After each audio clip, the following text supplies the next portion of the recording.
You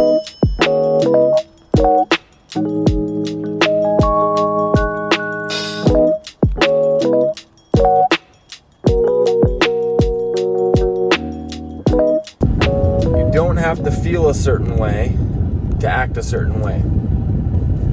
A lot of you have heard me say this before, and this is top of mind for me right now because this morning I'm just feeling anxious. I got some big projects coming up that are big improvements for the coaching, and honestly, this small group program is still getting off the ground. Like, we're only in week 3 for most people. And so, there's just a lot of, it's going amazingly, honestly. Like, I don't think it could be going better, but there's always this uncertainty, right? Like, every day I'm in uncharted waters.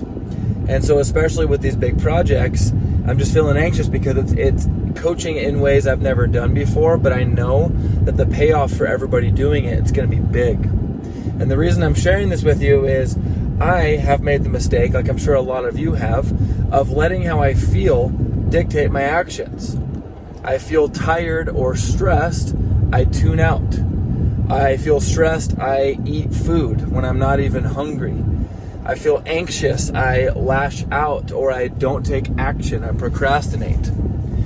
And yet, I have evidence in my life from other areas, in fitness, in business, in relationship, where I took action despite how I felt, and I took action that was aligned with what I wanted to see happen or just who I wanted to be. Like, I don't want to be a guy that tunes out. And so there's been times where, despite being tired or stressed, I don't tune out, right?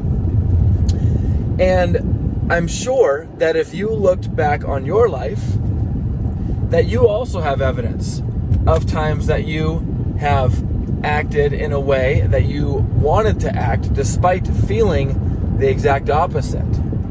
You maybe haven't felt loving toward your spouse, but you have done loving things for them. You have not felt like being there for your kids, but your actions have said otherwise sometimes. And the reason I'm saying this is you may feel like in your health and fitness, you're like, man, no matter what I do, I just have a hard time doing X, Y, and Z. Doing my workouts, doing my daily mobility, meal prepping, going to bed on time, going for my walks, whatever it is.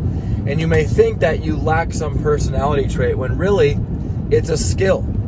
And maybe it's a skill that you haven't honed enough in your health and fitness, but you have done in other areas of life. And the reason that's important to remember is, even though you don't have evidence that you can do it with your health and fitness, you have evidence that you have done it in other areas of your life. And the cool thing is, you can copy and paste.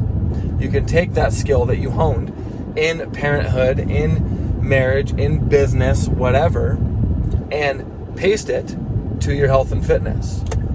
You don't have to feel a certain way to act a certain way.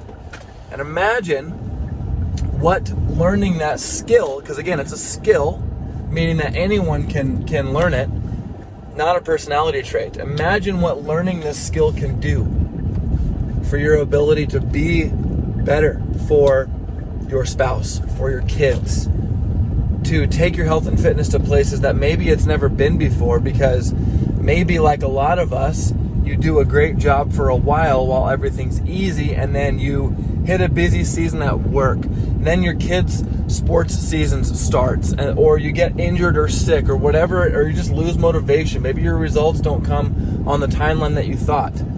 And so then your actions change because your feelings changed, because your circumstances changed. What could it look like for you and for me to continue acting in a way that aligns with where we want to go and who we want to be, despite the ever-changing feelings or circumstances around us?